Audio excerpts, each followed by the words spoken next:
My name is Mrs. Grace Musmola Hasrop, a native of Ilesha. I was born by Pa J.J.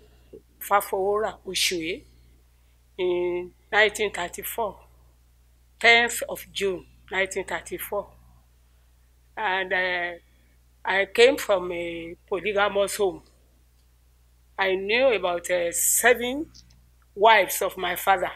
My mother was in the middle. We were a happy family. But at that time, education for women is not anything that matters to them. They will say, let this girl go to learn trade or to learn some handicraft. At that time, you have to, if you don't go to school, you will go and learn how to sew, how to do this and that. But right from the beginning, I love education. Some of my sisters went to school, some of them didn't. So I always told my mother, Mama, mo fẹ́ kàwé o, mo fẹ́ ṣe teacher. Ṣé mistress mo fẹ́ ṣe? Because at that time, during harvest, when children are brought to the church for Thanksgiving, harvest Thanksgiving for children, I love how the female teachers dress with a shoe, hat. When I come, I say, Mommy, please, say it's in your hands. So if you want to go to school, you will go. If you don't want to go, it's in your hands. I say, Mommy, I will go. And I cooperated with her anyway. She was a petty trader, and at times she would travel to Ekiti side to buy kola nuts. When she bring that kola nut, myself and my siblings, we join together to help her to remove from the water. You know, it's a hard work. And at times we used to have some wound in our fingers because of the ones that are tight, to remove. I cooperated with her and she was happy. So the two of us labored for my education. Because there is nothing I don't sell. I will go and sell ogi. I will go and sell eko. Whatever is in the house that is sellable, I will sell. And my mother was happy with me. She cooperated, and I had, first of all, I couldn't go to secondary school because of the monetary side. So I went to secondary modern. In those days, we used to read up to modern 1 and 2. Or later, they brought it up to 3 years. But I did modern 1 and 2. And I didn't even complete the second year. But that earlier side of it helped me. So when I didn't go for the second year, I had to find a job. In those days, they used to accept standard 6 people as teachers in, in lower primary school. So I was happy. I applied for teaching profession. And the DO at that time, they loved me because we are members of the same church. I was given a post as a teacher. But I had to go to a village because there was no vacancy in the town. So the DO asked me if I am interested in going to work in a village. I said, yes, I'm interested. So I went to Etioni. It's 20 miles to Ilesha. And at that time, they used to have their market day every Tuesday, once a week. It's only on Tuesday that 2 or 3 lorries will carry passengers who come to do marketing. Only about 2 or 3 will come to that town because it's far, 20 miles, and the roads are not good. They have not even done this tarring. It was the old, road full of potholes, But the Lord helped me through. After about a year from that Etioni, I was transferred back to Ilesha. So I was teaching at Omofe Primary School before I gained admission to Kappa. They call it Kappa. At that time, it was a teacher training that the Western region, brought to Ilesha. And I applied, I passed the entrance exam, and I went in to have my grade 3 teacher's certificate. It was 2 years experience at that time. And if you finish your grade 3, you have to go and teach for 2 or 3 years before you can come back to do grade 2. That was the common thing at that time. So after I finished the 2 years course, I was posted to another village, Ifewara. So I worked there for another 2 years before I gained admission to go and do grade 2 teachers course. And I had to do it at Abeokuta because at that time the western region of Nigeria started a program for home economics teachers.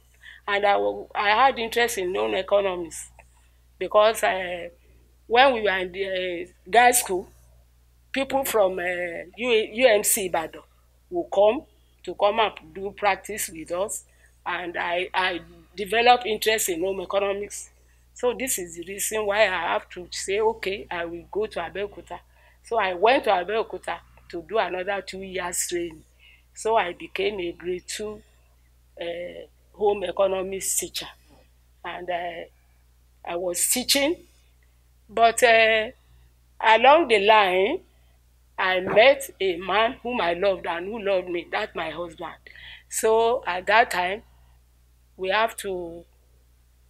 My man said, "Look, oh, this college you are going to, let us get married, because by the time you go there, before you finish, another man may come in." I said, "Ah, you know me, I know you. You love me, I love you. Don't worry." But he insisted. So we had to. My parents agreed, and we arranged for the wedding. So I wedded on December 31st, 1959. 1959. And by the grace of God, I had my first son on June 22, 1961. And that is my son there. His name is Adetumilara Odunayo Hasro. This is just a rough idea of the beginning of my life. So basically, for you, it's a story of hard work, resilience. For you to really want to be a teacher, you work with your mom, and you ensured that you got into school. Were there some virtues aside from these that you also possessed then when you were younger, and you feel it's probably fading off from this our society presently? Okay. At that time, I thank God for everything. The Lord gave me this a gift which I got from my mother. My mother was a very hardworking woman and a wife in the midst of 3 or 4 seniors, and then another 3 behind her, you know. But she came from a very a family in Ilesha, Akpara family. She was near Akpara. In that family, they are noted for hard work. So I inherited that from her, and I helped her in her trade, and she too was interested in making sure that any money we have that I need, she will not hesitate to give me. If other things she will put aside to make me comfortable. And I think I gained that spirit from her too. She used to tell me the story of her life when her mother, I didn't know the mother because the mother died many years before I was born. So, it's the grace of God that helped me through at that time. Ma, was there a time when you were young that there was practically no food for you to eat? Was there a time like that? I would say practically no food, but there are times when what you expect you don't get. And how did you handle it with your parents? My mother is a good Christian. She had faith. She will look at you.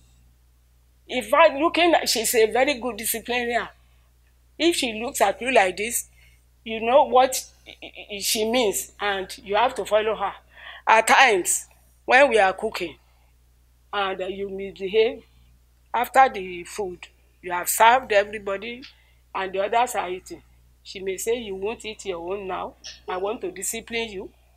It may be another 1 hour or 1.5 hours later. And I have one thing, I love hot food. Whatever food I want to eat, I eat it hot. They always ongbona. You know, my siblings, ongbona. If I want to eat yam, if the yam is not hot, I won't eat it.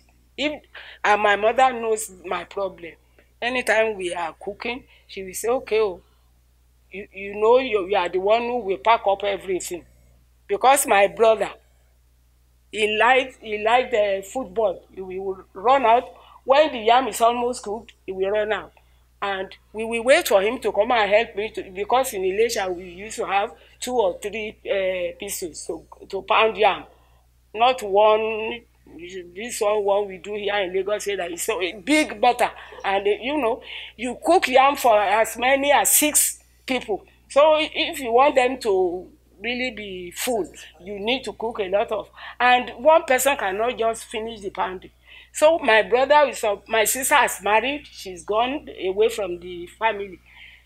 My brother knows how to pound yam, but he won't say, he will go and play football. So the next thing we will do is my mother will say, okay, Musum, don't worry, I will join you. I say, I'm now. Well, what will I do? And we have to eat. These are a little problem that comes. And at times, I say I come from a polygamous home. On Friday, Thursday evening, our father will say, you are going to farm on Friday because those yam, the ebo, yam pieces for planting. You are the people, you and your sisters will go to the farm and lay on the ridges. And I say, Daddy, mi ò ní lọ o. Bẹ́yìn. He say, your education. Are you going to build house for me? Or you are going to buy a lorry for me? If you don't go to school, it's not my problem. You must go to farm. Friday, no school. It used to cause problem between me and my dad. There was a day. He came and said, Musum, are you not ready? Aren't you going to farm? Your brothers and sisters are ready. I said, today, Friday, we have something to do. He said, go. By the time I turn round, I see Koboko in his hand, ready to immediately. I saw that Koboko. I said, Malo, I will go. So I have to go. Those are little problems. And one thing is that God gave me a gift. There's nothing that you give me to sell that I can't sell. If we have a cup and I arrange it in tray, put it on my head, and I used to sell. In fact, out of many children in the family at that time, I'm the only one. The wives of the brothers and cousins used to say, Agbeke, please come and help me. Because I know if you take this thing, you will sell. I will sell my own. I go back and sell for them too. It's a gift. Anything I put on my head, I will sell and bring the money to them. So these are my experiences. So, currently you are how old now? You are currently how old now? Presently, how old are you now? I am now 87 years plus. Wow. My mother will say, you are working too much, but God will help you. If we are saving some money, and my mother says, okay, Christmas is coming, I will keep this aside for you to buy clothes. I say, don't worry. Whatever you have in the house, I will manage. I have a senior sister. If the buba is big, we will reduce it to my size, just to help the family. So that my mother will say, all these things you are doing, you will have your reward. And all the prayer my mother prayed for me came to pass in my life. So this is my experience. So aside from hard work, apart from you're contented. With what the little I have, I will be happy. I will say, sister, that Ibonu, give it to me. I will make it into a skirt. Then, mommy, give me some money. I will buy a blouse to match it, just to manage things for my family. Oh, my mother will say, Musu, all these things you are doing, you will have a good reward. And I thank God. So I didn't start school in time because of you know, I told you I'm from a polygamous home. It's my mother and myself who are responsible. I started school at the age of 10, 10 years. I was born in 1934. I started school in 1944. After Ijapa, then you go to primary 1A, primary 1B. You know, you spend about 3 years before you really go to standard 1. But fortunately, because before I started school, my mother has already taught me 1, 2, 3 up to 100. She has taught me ABC, ABD, AF, GB to the end. So all these things, I was the older one in the class. So the teacher, any teacher that I came across, they used to like me. So they would say, Mosoya, come and lead the class in AB's ABD. Then I will lead them in ABD. 1, 2, 3 up to 50. Then later on, in fact, the beginning was interesting. Although I start late, but along the line, whatever I lost in the past, I gained, you know, as the time went on. Now, what was your greatest fear while growing up? My greatest fear at that time was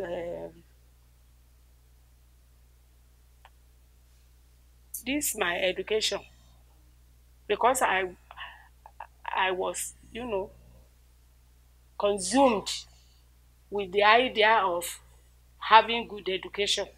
So at the beginning, I was fearing what would happen to me, because I didn't start time in school. My mates were in standard 1 or 2 before I started the RBD. Then, and I want to be a teacher. In fact, one thing is, any exam I did, I used to have good, either first 5, I will be there. Either first, second, or third. My position will be like that. That is my fear anyway. But the Lord helped me along. I also want to ask that, because I believe that even at this young stage that we are, we can still recount 1 or 2 mistakes that we've made thus far in life, as far as probably life, marriage, relationship. Are there some mistakes you think you have made in time past that if you were given an opportunity to correct, you really want to correct? And what are those mistakes? I, I, I, I told you that my mother is a Christian. Yes. I don't need to put good. A Christian is a Christian. Yes, yes. So I sort of gained from her disposition. She had faith in God. She said, when I was young, I didn't start school in time. My mates are in standard. When I'm in primary, she will say, look, all will be well. Look. Just have faith and be serious. If you are serious and you don't allow men to put you in the family way before you end, there is no problem. So I kept to her advice. Even at that time when I was growing to a teenage, if I'm going to school or I'm selling something in the market, if any boy greets me, I won't answer. They call me, I won't answer.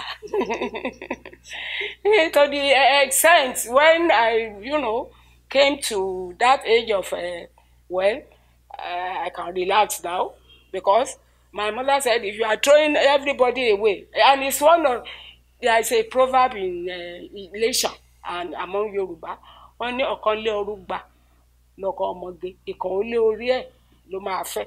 That is, so many men will show interest in a lady, but it's only one of them the lady will pick. So my mother advised me, stop driving people away from you, because one of them will eventually be your husband. So, your mom's guidance really helped you. Oh, it helped me a lot. Prevented you from, making mistakes. Yeah. Life. Yes. Ma, meeting your husband, how was the experience? It was a very interesting experience. Ogunde Theatre Group. Yes. There was a time Ogunde was, in fact, it was the first Nigerian that has that gift of this play stage something. Yes. and he used to travel. So he used to come to Ilesha occasionally, maybe twice in the year. So this occasion, when he came, I told my mother and my brothers, siblings and half brothers. We all love going to Ogunde. At that time, maybe we pay 60 for the gate fee. That is half a shilling also. So if the Ogunde is coming, they are announcing it in the radio, in television. Then mommy Ogunde born next month. Oh. She knows that I love it. So she will give me the money, I will go. So on this particular occasion, I went. As I was entering, I saw somebody say, hello. I look at, because I don't like talking to men. I didn't answer. I said, Sisi Ede Kiwa, eh? Kiniko. Then I said, I want to watch Ogundi, so I don't want anything to disturb me. So he left me and I went in.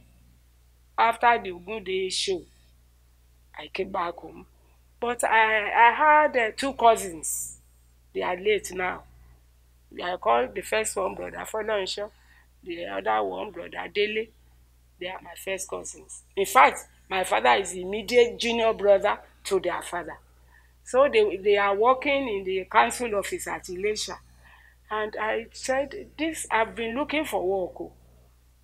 What will you do? They said, okay, I know you said you want to go to teacher training, but you will work. Because my mother said, if you don't work and have some change, there is no way you will go. I have no other means than this petty trading.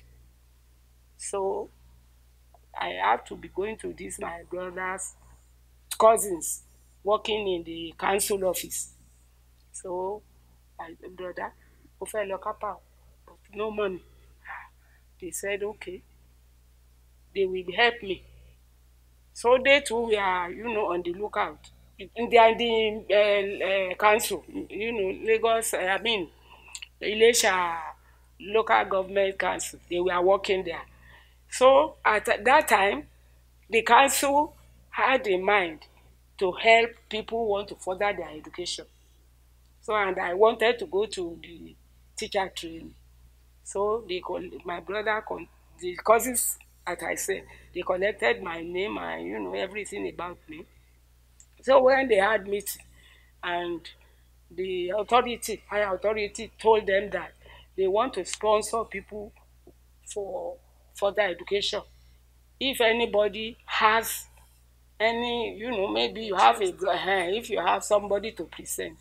So the two of them, this my cousin, the two of them together presented my name. So they called me for interview, they interviewed me and gave me the scholarship. So I used scholarship to go to teacher training for the first 2 years, grade 3 teacher certificate. I came out, worked for 2 years, and then went back again. But because before I went back, I had to teach for some time. During the time I was at Abeokuta for my grade 2 course. So my man had to come and visit me, and I told him I was sorry for the cutoff, that I'm still interested, and he too was happy. So we, continued the relationship. So when I finished, I think that was around December. So my mother asked, "What do we do now? This your man has been running after you, and you too, you've been, entertaining him. So we had to make arrangement for wedding. The courtship lasted about 6 to 7 years before we finally married, and marriage was celebrated on Christmas Day 1960. So the normal engagement, because I told him this, I want it to be ceremonious. So we did it, the type of engagement. We did that engagement, and then on Sunday, 25th of December, my parents sent me finally to his house. And to the glory of God, the uh, marriage, the union birth, how many after children? that, after they married, Yeah. it was December. I gave back on June 22, 1961. That was my first son, and that's it there. So altogether, I have three issues. He, the brother, is in London, and the sister, my last one. The two of them are, they are residents in London. Okay. Wow. The brother is Adegbeniga Astro, and the sister is Adenike Monisola Astro. Now she's married, though, Mrs. Adekoyejo. Okay. Wow. And she too is a mother and a grandmother. She's a mother and a grandmother. Even my son too is a grandfather. Wow. The son is married. So, I want you to share with us the happiest moment of your life. I know you said it the other time, but I want us to pick it on camera. The happiest moment. The happiest time in my life is when I delivered him. And I told you a few things happened at that time. My mother was sick and operated upon. The operation was successful. I delivered him safely. And the results of my teacher training came out well. Those are the three things that the happiest time. And the day of the naming ceremony was, it was, in fact, I don't know how to describe. It was the greatest day in my life.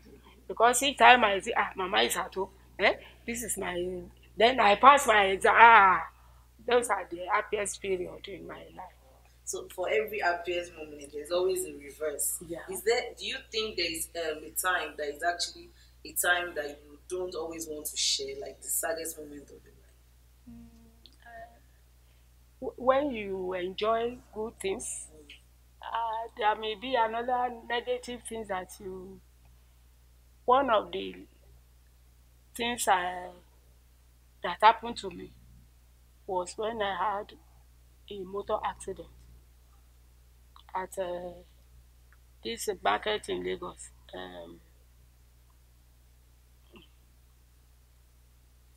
Ebutero. I used to dye clothes and change the color of laces or cotton. It's one of the things I believe in the Onokon Waja, you understand me, to keep me going. And a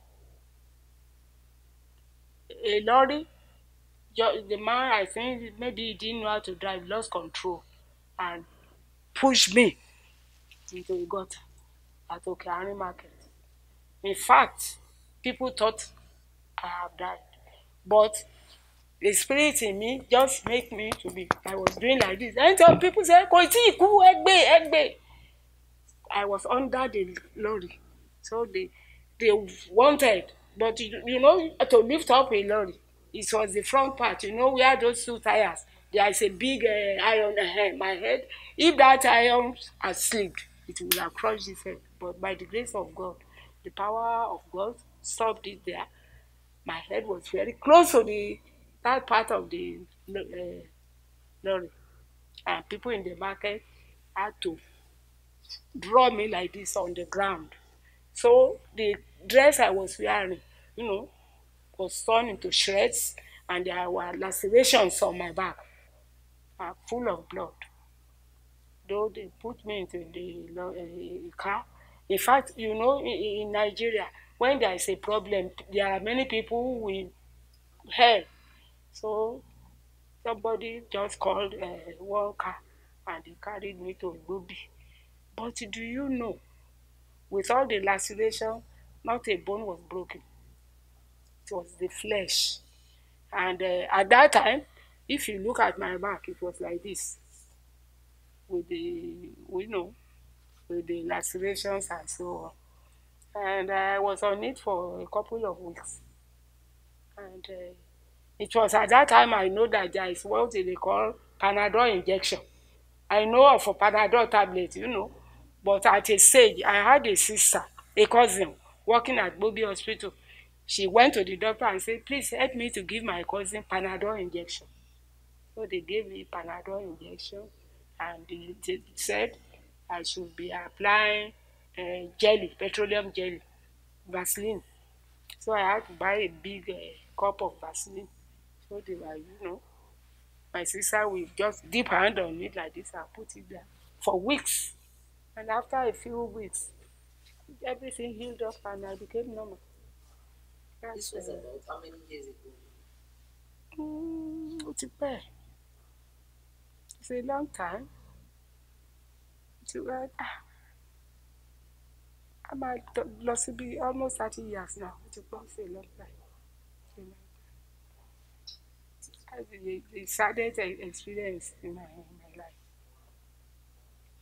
Ma, I know that you are a spiritually inclined person and you believe in God.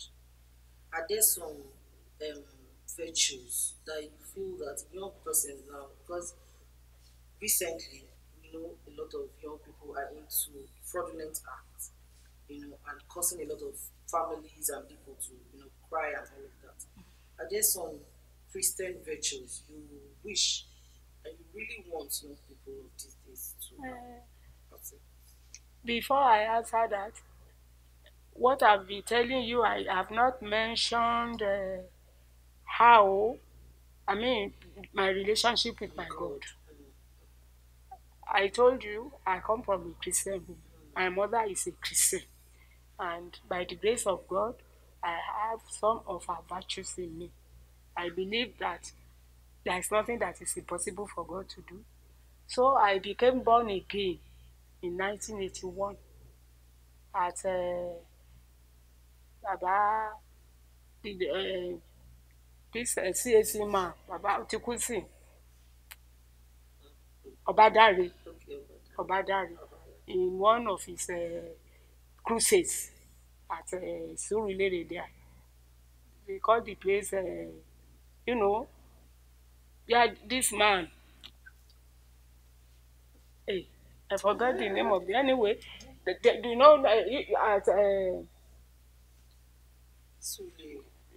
Surulere. Stadium. Stadium, the other side of stadium. Teslim Barogun. I went. And at that time, they were calling the crusade Kosheunti. Oluwa Olorun Kosheunti.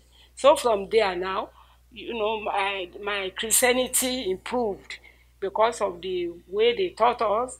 We used to go to Kosheunti meeting every Friday. In fact, at a time, my boss then, Mrs. Aboaba, she knew that my heart was on it. And from there, I know that the power of God Almighty, there's nobody who can contest it. So through that, I moved closer, and the reward is what you are seeing today. So, Ma, would you say your mom was a major influence on you? I have a sister, senior sister. She's still alive. She's about 96 now. Wow. She's the firstborn of my mother. And in fact, I look to her as a mother because everything we did in the family, it was this my sister before she got married. So my mother and my sister, they are the principal figures that helped me to be what I am today. You have some hobbies, like even at your old age. Do you have hobbies, things that you love doing? Yeah, I'm a home economics teacher. Okay. I love cooking. So you still cook till now? I used to take a contract. Wow. If you're having a wedding, you ask me to bring your love fried rice, chicken, especially during Christmas. I had 3 ovens because a lady was living with me with her family. The husband saw me. Immediately the woman came in, said, "You better join that mama. She will influence you." And this woman is very nice. She's contented. And she said, "Mommy, please, I'm interested in all these things you are doing. I'm a caterer. I have interest in dyeing of clothes, in making Kampala. Things like that." Then I said, "Tell your husband if you are allowed." He says, "Even the husband who said he should come to me." And we lived together for 20 years. In fact, all our children, she trained them with this work. I taught her how to bake, how to decorate cake, how to do catering. And some people are during Christmas, they will bring a request for us for fried chicken, roasted chicken. You know, in those days when there was money, uh, business houses like companies, they used to have Christmas party. You know, during Christmas, they my oven we may be roasting about a dozen chicken at a time, because they will bring order from a small group, they bring order from offices. You know, we are always busy during Christmas doing one thing or the other. We bake a meat pie for people who want to have party in their place of work, sausage roll and things like that. Biscuit. Oh no. Was there anything that you loved to do that you never got to do till now? Was there something you wished you know, you could do but you did not do throughout, or an experience that you wish you had had? When I was young, I wanted to go to after education, go to university. I was interested in law. I wanted to study law, but it wasn't possible, you know. And comforted myself, being a teacher and then learning, because I love cookery. I went into it and make something out of it. We will thank God for this meeting that has been made possible. Thank God for my sister and her crew. May God continue to strengthen you, and you will prosper in your business and in anything that you do in the mighty name of Jesus. I thank God for this interview, which has been made possible by the grace of God. I want to advise young people, young girls and boys, that life, they should take things easy, that they should be hardworking wherever they find themselves. Whatever they find their hands doing, they must do it well. It is good to have money, money is good, but when we are too much in a hurry, one may mislead himself or herself. So it's better to trust in God and to trust in the work of our hands.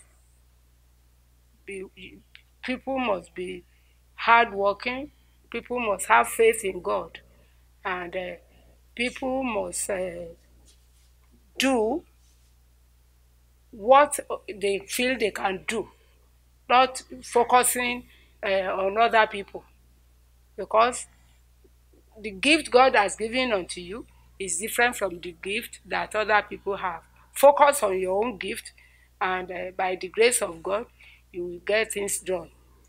You will make a name on whatever you have and that you use well. This is my advice to people. Thank you so much, Emma.